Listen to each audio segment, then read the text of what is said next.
Welcome to the Problematic Gaze with me, Dr. Lee Arnott. And me, Dave Moore.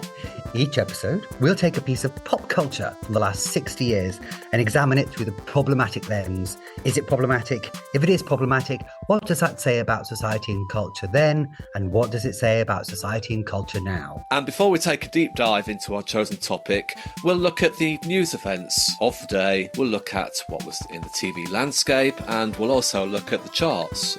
Hello, gazers. Live from PG Towers, we are broadcasting on our super fast fibre optic network. Is it fabulous? It's really fabulous. It's like as though we've been plunged into the 21st century.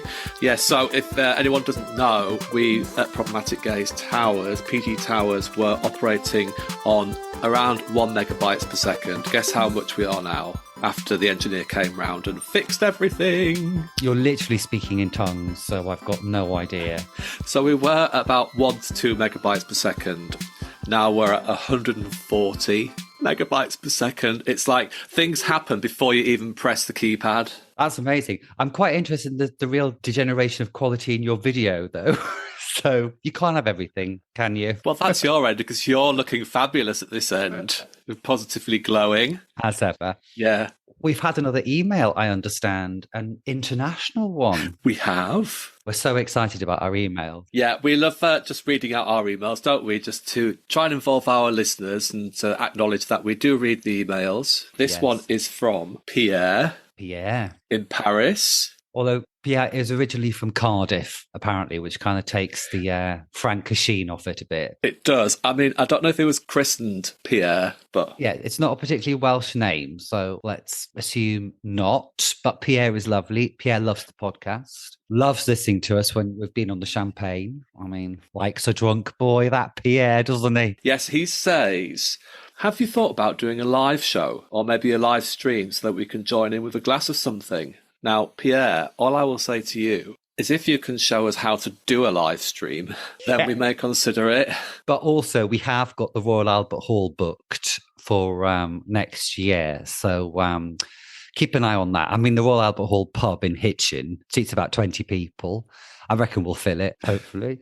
Keep your eyes on that, gazers, for our mammoth live tour. Possibly, probably not, coming to a small intimate venue near you at some point in the future. Thank you, Pierre. Yes, thank you, Pierre. Thank you for that. Yeah, do you know what I think we should do? Put a really heavy pencil on the real Albert Hall for January 2026, because in typical Noel Edmonds style, I feel as if we write it down somewhere, it will happen. You're visualising the future. That's what we'll do. I'm doing it now. I've done it. Royal Albert Hall. Right, business of the day, please. Business of the day. What are we talking about today, David? So today we're going to be talking about a classic seminal sitcom from the 70s, Fawlty Towers. Shall I just give a little brief synopsis of what Fawlty Towers actually is for Pierre in Paris, who may not have seen it? Okay, so Fawlty Towers is a British television sitcom. It was written by John Cleese and Connie Booth, and it was originally broadcast on BBC Two, 6 episodes in 1975 and 6 episodes after a 4-year break in 1979. It's set at Fawlty Towers Hotel, which is a dysfunctional, fictional hotel in the English seaside town of Torquay, and the plot centres on the tense, rude and put-upon owner Basil Fawlty, played by Cleese, his bossy wife Sybil, played by the wonderful Prunella Scales, the sensible chambermaid Polly, played by Connie Booth, and the hapless Spanish waiter Manuel, played by Andrew Sachs. And the episodes show their attempts to run the hotel amidst farcical situations and an array of demanding and eccentric guests and tradespeople. So that's it in a nutshell. Yes, and the episode we've looked at is episode 6 of series 1, The Germans, which is one of the famous ones, isn't it? First broadcast on the 24th of October, 1975. What's your relationship with Fawlty Towers, Dave? It's a really big relationship, actually. I think, again, when I lived abroad and we didn't have much terrestrial TV, we relied on videos handed round from person to person, and Fawlty Towers was one of the videos. So I watched it over and over again. I loved it, thought it was hilarious. It's always remained with me. I haven't watched it for a good few years, but always remembered loving it, loving the slapstick elements of it, loving the characters. And that's it. Yeah, that's what Fawlty Towers means to me. What about you? I've got a bit of a complicated relationship with Fawlty Towers because, like Steptoe and Son, it's one of those comedies that you feel you've watched even if you've never seen it because it's such a part of the cultural zeitgeist. But I didn't really remember it from when I was a kid, but I remember it being famously repeated for the first time in the 80s, and everyone at school was watching it. And I thought it was funny, but at the same time, I didn't really enjoy it because I just found it deeply frustrating because I find Basil Fawlty one of the most annoying characters in a sitcom. And he's designed to be like that. You know, he's rude, he's horrible, he's obnoxious. He gets frustrated easily. He's constantly angry. And it just wasn't a very pleasant thing for me to watch. So, and you said it was seminal, fair enough, you know, let's see. And I think I wondered if it became so kind of valorized, if you like, because it was so limited, because there were only two series, because it was never allowed to kind of wither on the vine. So it kind of stayed preserved in amber, if you like. So yeah, that was my complicated relationship with Fawlty Towers. Can't say I particularly love it. And it's not something I would necessarily go and watch in the way I might watch an episode of Man About the House or an episode of Ab Fab. You know, I would never, ever stick an episode of Fawlty Towers on. But the cast are excellent. So yeah, so we're going back to 1975. Should we have a look at the news events of 1975 in our news desk roundup? News desk, I like that. Kind of gives us an air of authority. Yes, it does. We both pretend we've got clipboards at this point. If you have some like... I'm going to do all the jingles and everything on my own from now on. We don't need musicians or anything. I'm tapping on a keyboard furiously as the lights come up in the studio.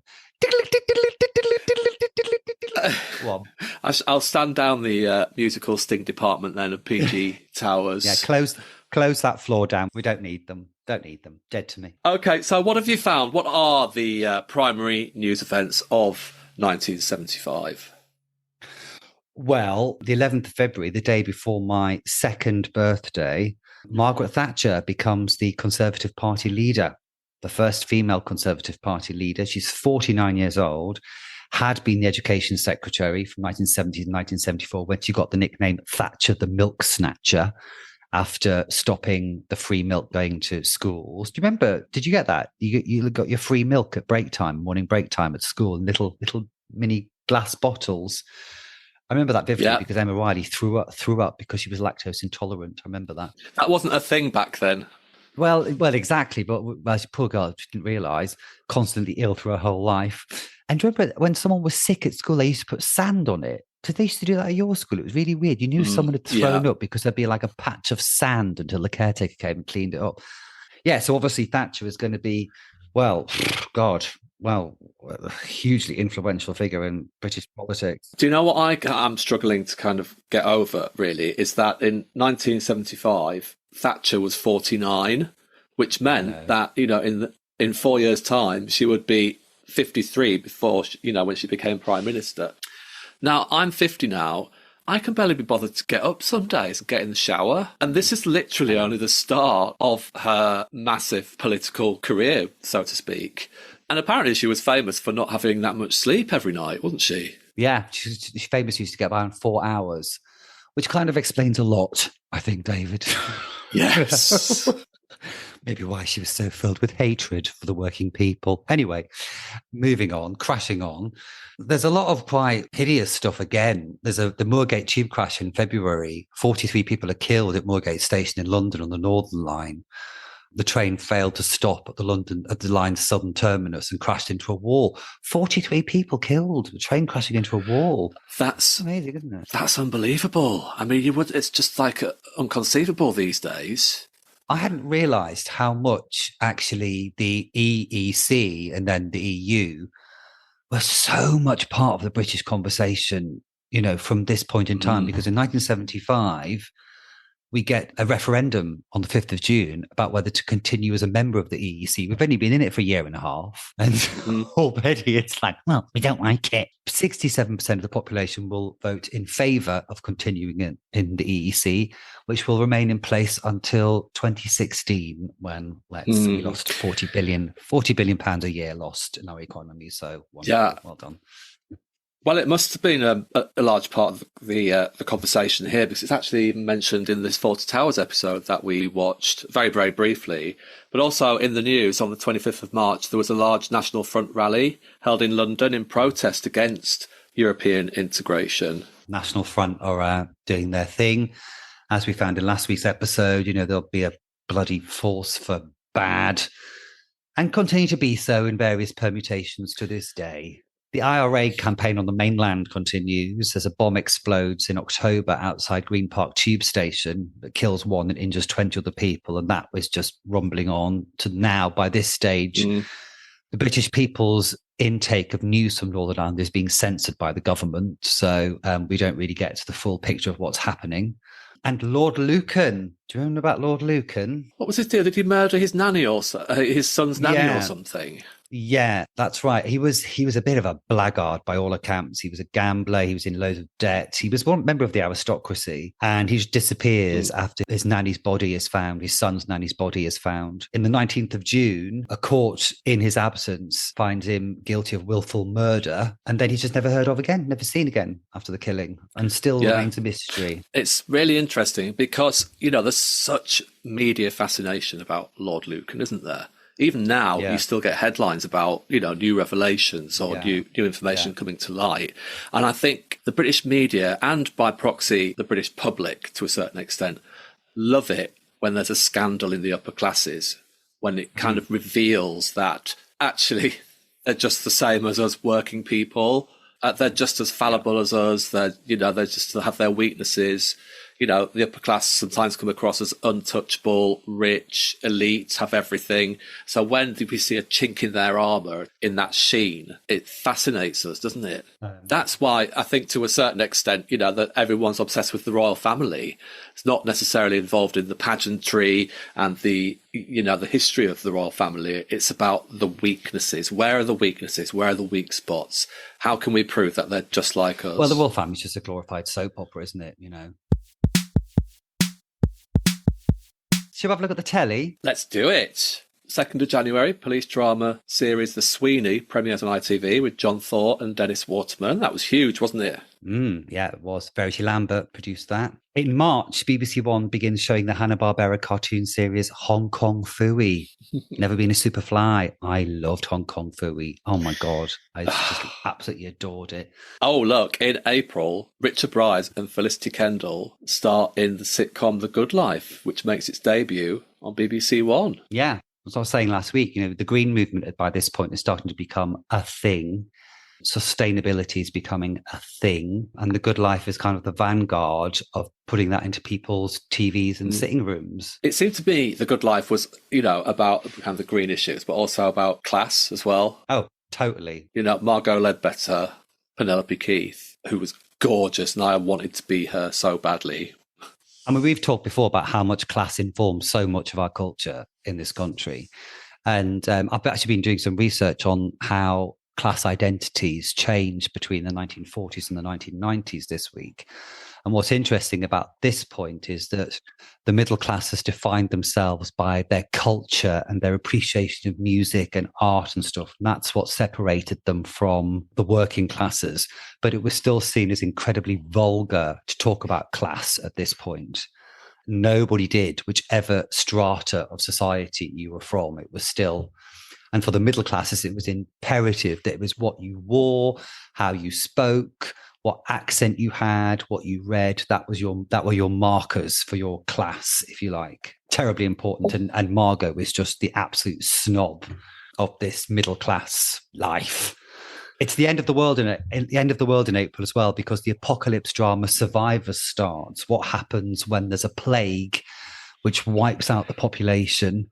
And what happens to the survivors and how they rebuild their world, which seems to be mainly just middle-class people talking about cottage gardens, if I'm being fair, by the end of season 2. I watched it recently. Obviously, it's kind of draws strangely similar parallels to what happened in the COVID era, as we can call it now.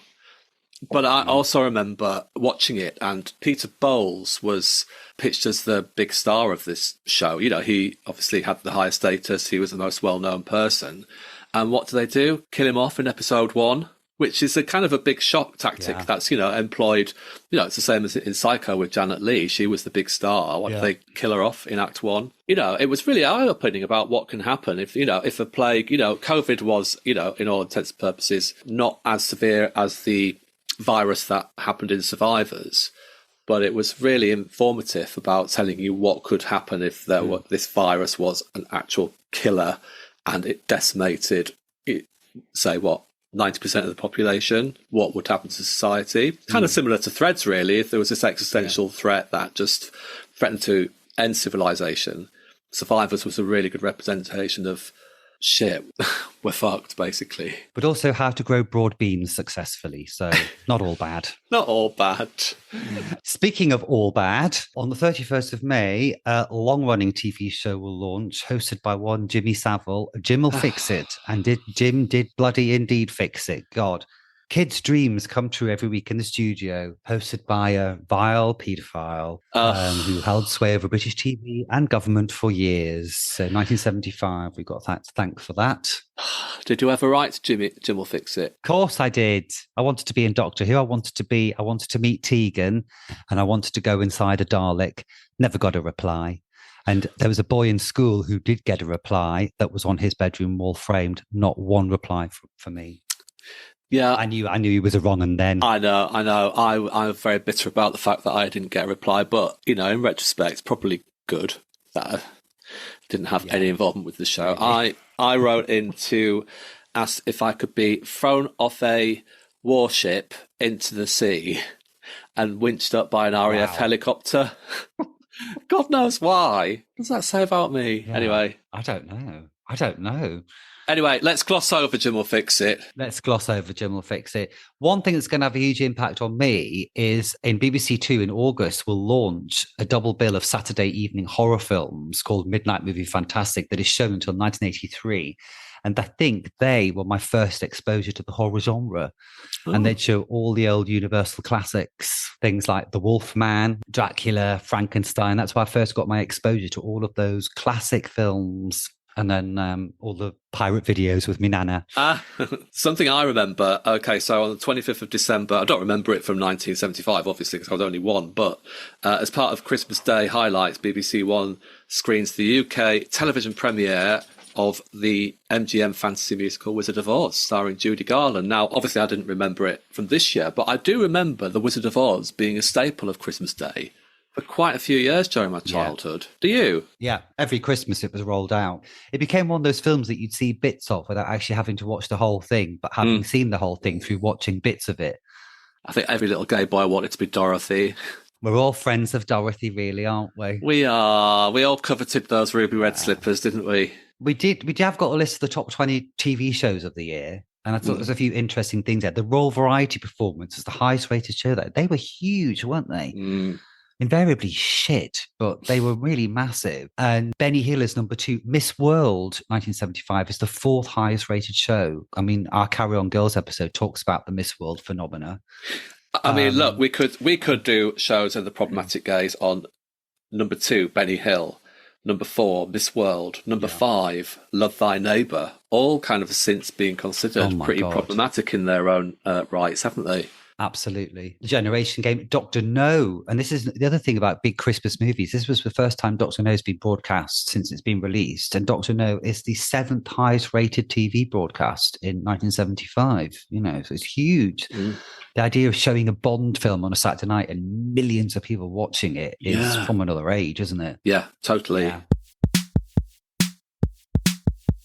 So let's have a look at the official singles chart top 40 then from the 19th of October 1975. I'm not expecting to know many of these either, but let's see. There's always a couple of classics knocking about, isn't there? Number 35, Sailing by Rod Stewart. That's been the theme tune to a BBC documentary about the Royal Navy, which is partly one of the reasons why it becomes a massive hit that year. T-Rex, one of their lesser-known hits, Dream You Lady. We love a Dream You Lady. That's at number 36.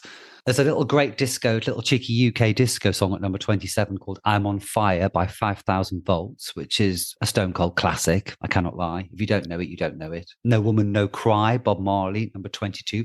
Fatty Bum Bum, number 21. That's where that comes from. I always thought it was a saying. I didn't realise it was an actual song. It's, oh, Fatty Bum Bum. I didn't realise it was an actual song. You'd know it if you heard it. Hey, Fatty Bum Bum. Yeah. Okay, we are getting some good ones in the top 20. Funky Moped, The Magic Roundabout by Jasper Carrot, number 19, is not one of them. But Rhinestone Cowboy, Glenn Campbell at number 17. Love is the Drug, Roxy Music at number 16. Two classics, really. Paloma Blanca, do you remember that? Two versions of it, one number 13 and one number 11. Number 6, SOS, ABBA. I mean, come on. This is ABBA's breakthrough. They've won Eurovision in 1974, but then had 3 or 4 follow-up hits which have barely dented the charts. But SOS is the song which puts them back on the map, and the only way is up from this point on for ABBA. Space Oddity, David Bowie, number 4. I mean, what a cracking song. I'm slowly scrolling up to number 1 so I don't spoil myself. We've got your friend David Essex, number 2, darling. I know, my friend of the podcast, Hold Me Close. Possibly one of his most recognisable hits, that. I don't actually know it. You do. You do. Don't make me sing it. You do. I know Hold Me Now by Johnny Logan. No, you give know Give us a quick burst. Hold me close, don't let me go. Oh, no. Of course. Oh, yeah. Of course. Can't believe you made me sing that then. Oh, Blue Eyes. Right, what is number... It was almost like David Essex was in the room. What is number 1? Let's have a look. Oh. Don't know it at all. What an anticlimax. I only have eyes for you. I'm not saying that to you, Lee. I'm saying that's what the number 1 is. I only have eyes for you. Art Garfunkel. Come on. Good. That's another cracker for the number 1 slot. No Shaky, let's notice. Shaky's hasn't been fractured into time at this point. He's not appeared, but... Has Shaky not appeared? He's probably at number 41. I think from now on we just need to do years where Shaky Stevens features in the top 40. Yeah. In fact, we could make a feature of it. Why don't we change our podcast name to The Shaky Years? Yeah, it could be a whole subcategory of our podcast. Maybe that's one for the Patreons. People would pay for that shit. Do you mean the Patreons? Is it Patreons or Patreons? Patreons. We shouldn't be unleashed on the podcast world. We haven't got a clue, have we? How do you do a reel?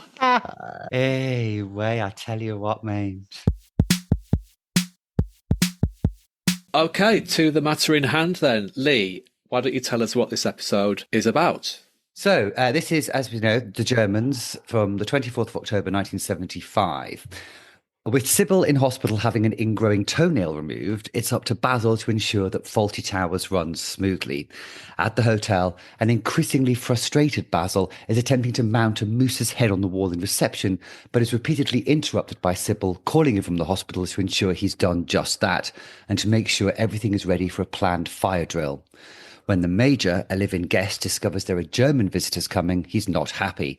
But Polly, the capable chambermaid, is attempting to welcome them by brushing up her German skills. After Basil accidentally sets off the fire alarm, the hotel's guests try to leave, but Basil persuades them to stay since there is no fire. Meanwhile, in the kitchen, hapless waiter Manuel starts an actual fire, and in the ensuing confusion, Basil is knocked unconscious and taken to hospital. Fleeing hospital, he returns to the hotel to meet the German guests, begging Manuel and Polly not to mention the war. While ordering their food, Basil keeps mentioning the war to the growing distress of the German guests before he's taken back to the hospital. The final shot of the episode see the German guests wondering, how did they ever win?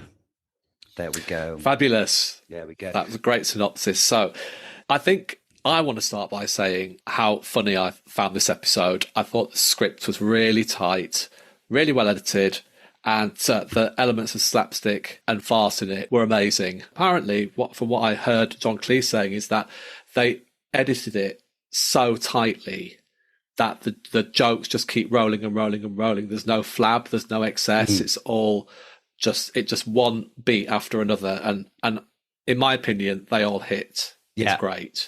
I mean, as I said earlier on, I find Fawlty Towers quite frustrating, but I agree. The script is great; it's really tight. I suppose I just don't find that growing frustration of Basil that funny. I just find it really stressful. One thing that really surprised me is how little the Germans were actually in this, and they don't rock up until the last 5 minutes. And from the clip shows that you see of that clip, don't mention the war and everything. I was really surprised that they're not in it. And it struck me. We do have to talk about the one big what the fuck moment at the very beginning with the Major, because listeners may not know, but this episode was quite controversial about 3 years ago when UK TV, one of the cable channels, suspended it from their run of Fawlty Towers repeats. And they suspended it because of the language that we used in this episode. I'd always assumed that that was referring to the Germans, but no, it wasn't referring to the Germans.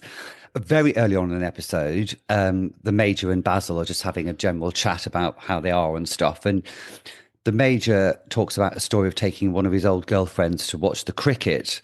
And he talks about how his girlfriend referred to the Indian players as the N-word, which we won't repeat here because it is really offensive. And the Major points out that actually the N-word are the West Indian players. The Indian players are actually the W word, and the W word being a word that rhymes with cog.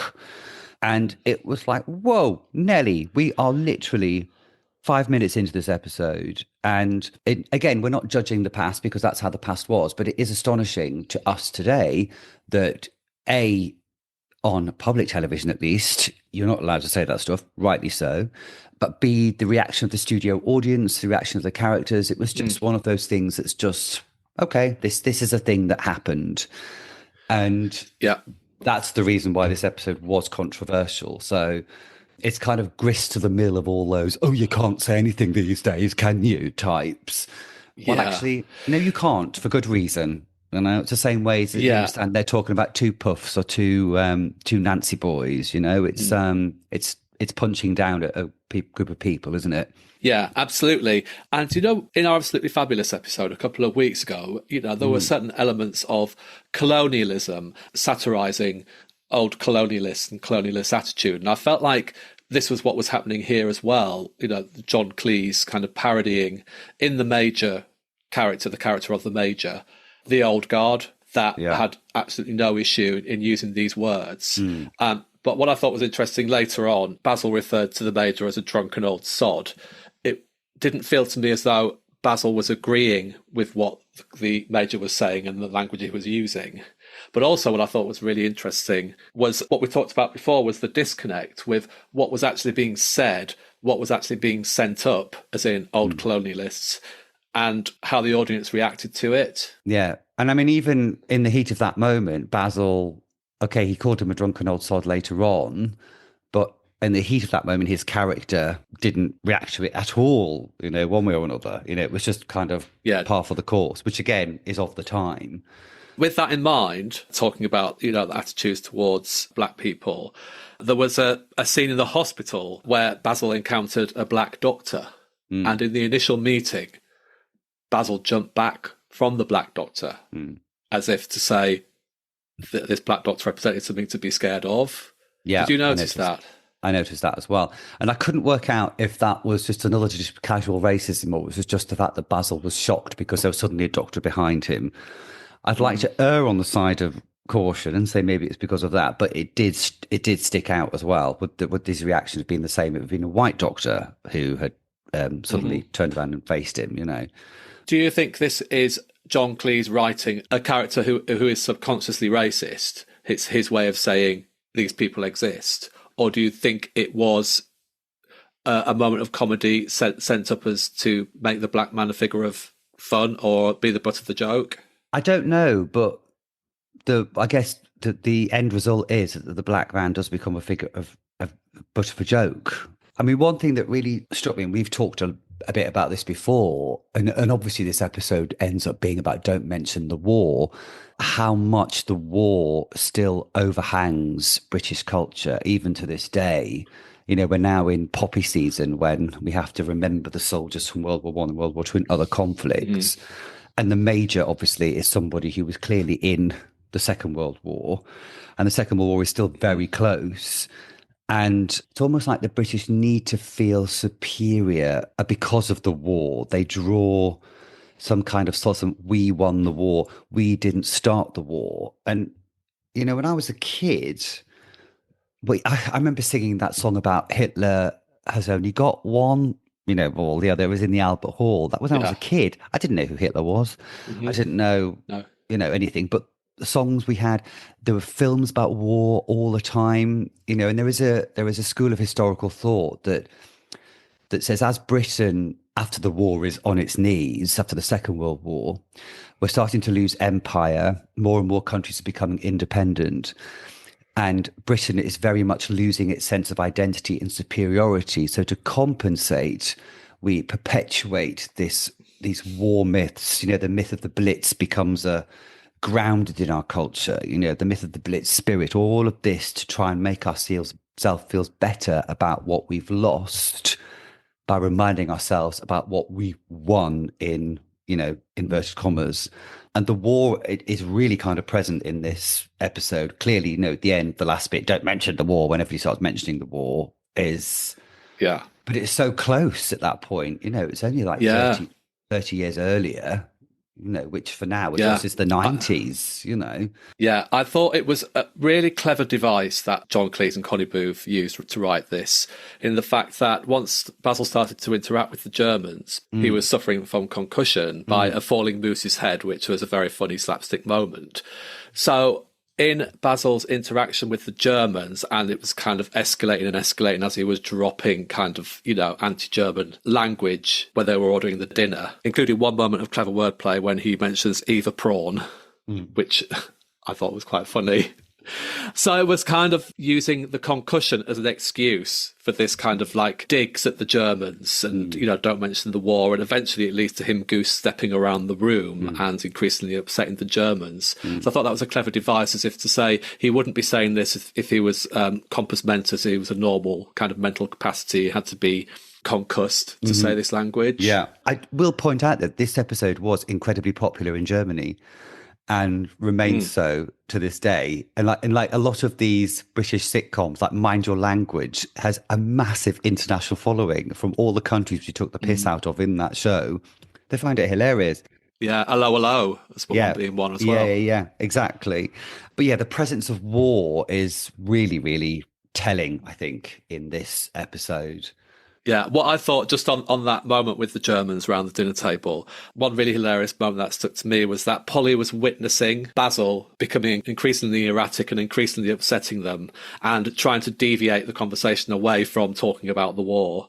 And there's one moment where Basil just he just freestyles and we can tell that we've lost him and he's just going to keep going and going and going. And in the background, very subtly, Polly just slinks off back into the kitchen. Right. Where she's just like, even Polly's given up on Basil. That just made me titter. That was really funny. Yeah. Can we talk about Sybil and Basil? Because obviously Sybil is another icon, and their relationship really reminded me of George and Mildred a bit. They clearly hate each other. And I was looking into this because it was, for instance, like Basil's really happy when he finds out that Sybil's recovery will be quite painful.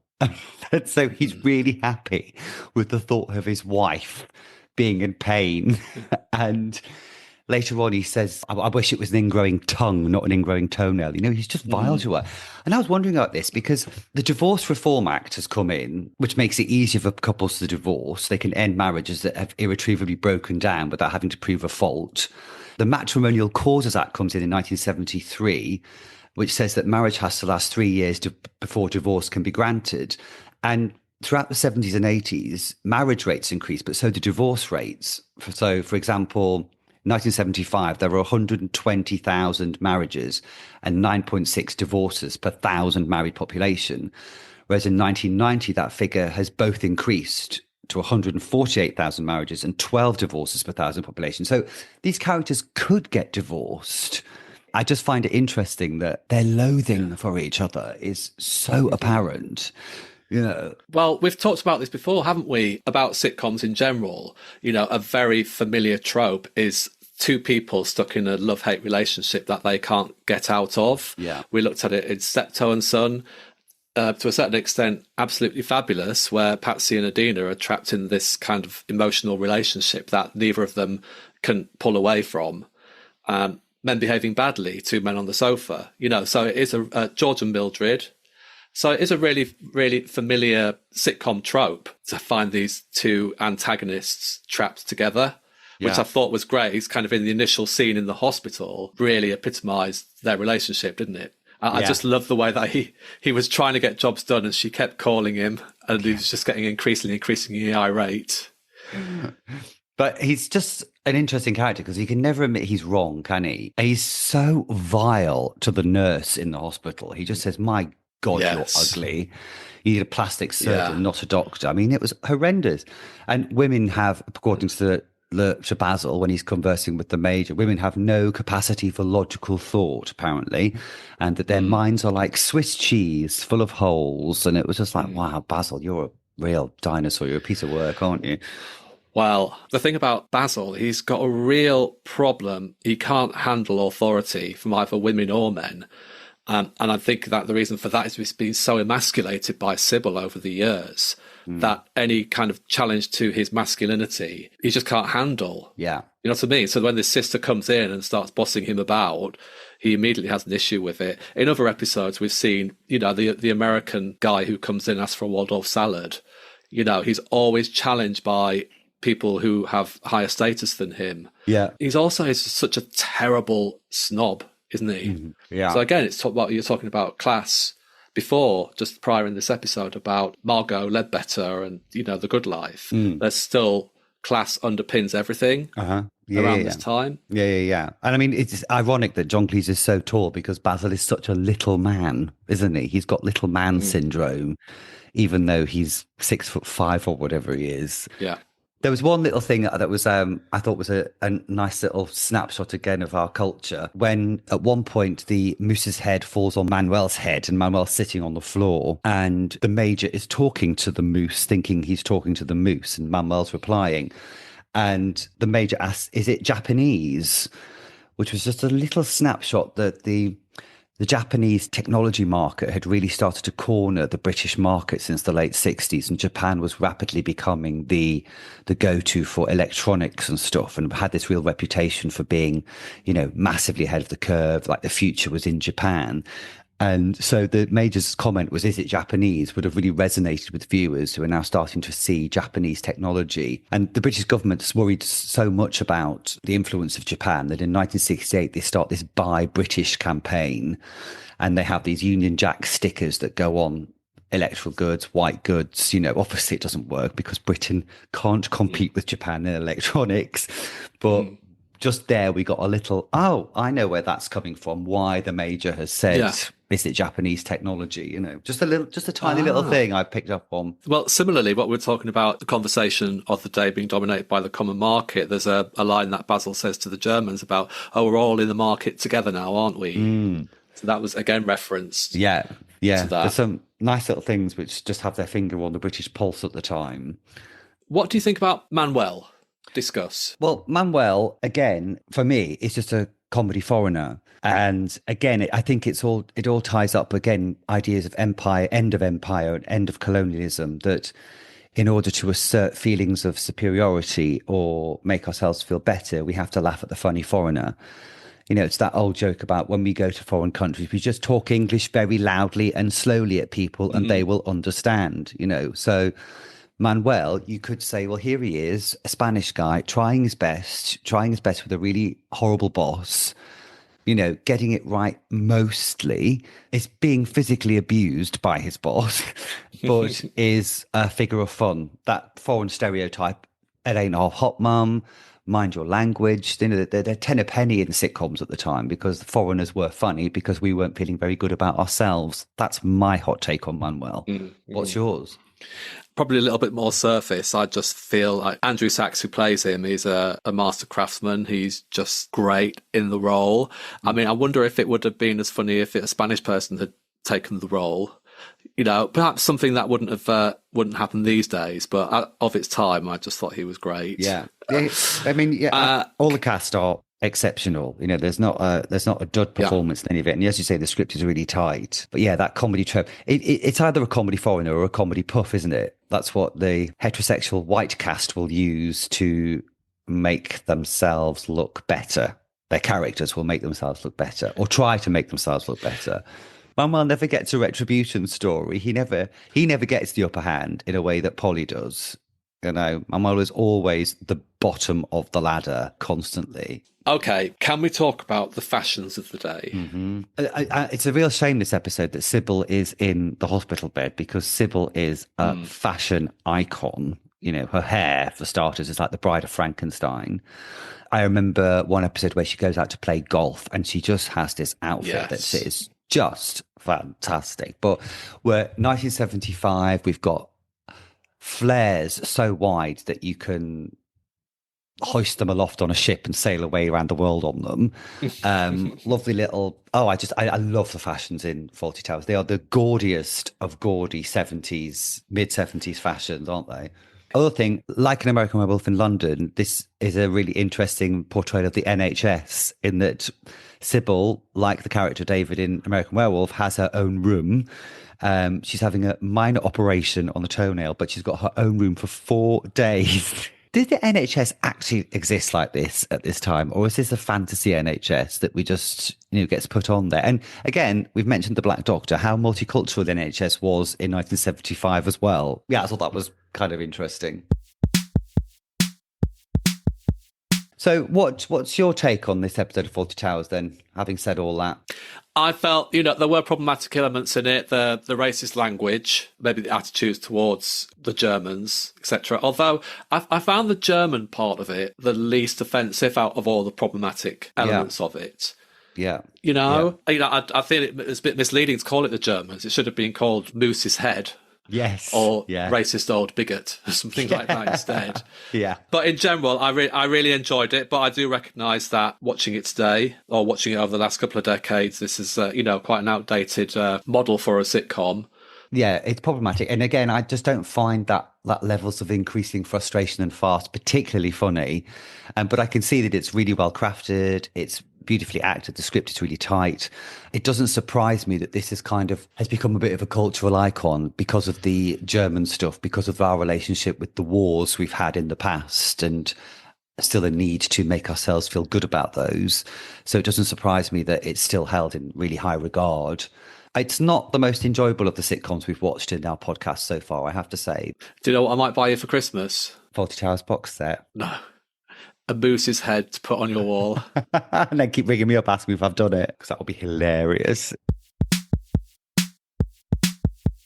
So, what are we doing next week, Dave? Well, next week we're going to be looking at a film starring somebody who has very, very sadly passed away quite recently, Maggie Smith. Yes. And we're going to go back to 1969 and watch The Prime of Miss Jean Brodie, which premiered at the 1969 Cannes Film Festival, where it competed for the Palme d'Or, and Maggie Smith won an Academy Award for Best Actress. So, lots to explore there. Yes, we shall sweep away the legacy of Downton Abbey and Harry Potter and celebrate Maggie Smith for the fabulous actress she was. I don't know anything about this film. I've not seen it. All I know is I keep wanting to say, bring back my girls, but that's RuPaul. Yeah. So I'm just going to walk around going, girls, girls, like that in a Scottish accent for a week maybe after I've watched it. Yes. That's all I know. So I'm quite excited about this. Fabulous. That's great. I have seen it many years ago, but I just remember it being a fantastic film. Be good to watch it through the problematic lens as well. But yes, I'm really looking forward to that. Yeah. Bye, girls. Yeah, so in the meantime, don't mention the war, Dave. I won't mention the war anymore. But what I will mention is if you want to follow us on X and Instagram, please do at Podcast Gaze. And please, if you'd like to contact us via email, and that's theproblematicgaze@gmail.com. So until then, I wish you well. I wish you well too. Have a lovely week, and I'll see you next week. Yeah. So live from PG Towers to all our gazers. Have a good week. Please do. Au reservoir. Au reservoir.